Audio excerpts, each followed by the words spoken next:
Hi guys! 9 p.m. na. Kumakain kami ni Ate Gia kasi nagising kami. Alanganin kasi yung gising namin. Natulog kami ng tanghali mga 4 o'clock. Magpa 5 p.m. na yata yun. Sakit kasi ng ulo namin kanina nung nagtinda kami ni Daddy Rodel sa labas. So, ayun. Natulog kami lahat. Wala kami nagawa, guys. Kasi sumakit yung pakaramdam namin ni Daddy Rodel after namin doon sa palengke. Sa palengke kasi kami nagtinda kanina. So, naiwan yung dalawa, yung part at ate. So, si Amaris at si Daddy tulog pa rin. Kasi nandun sila sa aircon natulog. Pero ako kanina, nandun din ako sa room. Kaso, si Ate Gia, sa labas siya nakatulog dito. Sa sala. Di ba you sleep here? By yourself? Tapos ngayon, nung umakyat siya sa room, nagising ako. So, naligo ako kasi parang hindi talaga okay yung... Parang init kasi sa loob, guys. Sobrang hirap magtinda sa labas talaga. Ini-imagine ko yung mga vendor talaga na yun talaga yung work. Sobrang hirap, guys. Natatawa nga ako sa sarili ko. Nagtitinda ako, nakaganon ako. Ano po yun? Arte, diba? Arte, diba? So, yun. Pinagluto ko si Ate Gay ng egg. Kasi sabi niya kanina, ayaw daw niya.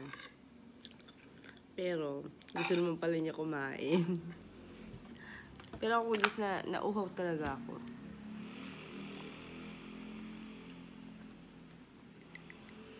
Pepino juice to kanina, kaya ganito yung kulay. So, ang ulam ko naman is tofu. Tokwa lang. Ayun, nagtokwa sisig kasi si Daddy Rodel kanina. Kasi nga, hindi nga kami nakapag-celebrate ng Mother's Day outside. So, ginawa namin is, nag-bonding nila kami ng bongga dito sa bahay. Nagluto siya ng nilaga, tsaka nag-tofu sisig siya. Yun yung lunch namin. So, after naman no, natulog-tulog na kami. Sobrang pagoda talaga, guys. Imagine mo yung mga vendor talaga. Na yun talaga yung work. As in talagang, nakakasad. So, hindi na kasi ako nag-rent ng parang pinaka-stall nga sa mall. Kasi sobrang mahal. Tapos, ang hassle, guys. Ang hassle. Gusto ko lang naman makapagtinda ng konti. So, ayun. Dito sabi ko, dito naman tayo sa palengke. So, syempre, lower yung price. Kasi wala naman tayo sa mall. So, nagtinda kami doon hanggang 11:30 o 11. 11, bumili na kami ng lulutuin namin.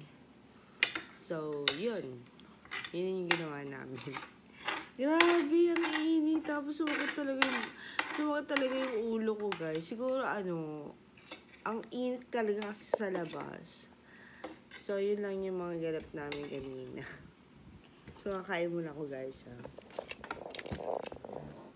Bye-bye, ate. Bye-bye.